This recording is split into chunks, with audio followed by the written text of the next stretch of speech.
Bridgeport, north central Chester County in southeastern Pennsylvania, northwestern Montgomery County in southeastern Pennsylvania until 7 p.m.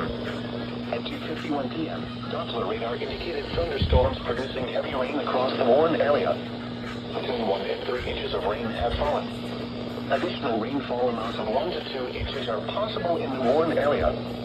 Flash flooding is ongoing or expected to begin shortly. Hazard: flash flooding caused by thunderstorms. Source: radar. Impact: flooding of small creeks and streams, urban areas, highways, streets, and underpasses, as well as other drainage and low-lying areas. Some locations that may experience flash flooding include Pottstown, Elverson, Shadawville, Uptown, Gilbertsville, Stowe, Spring City, Kenworth, South Pottstown, Pottsgrove, Sanatoga, and Halfway House.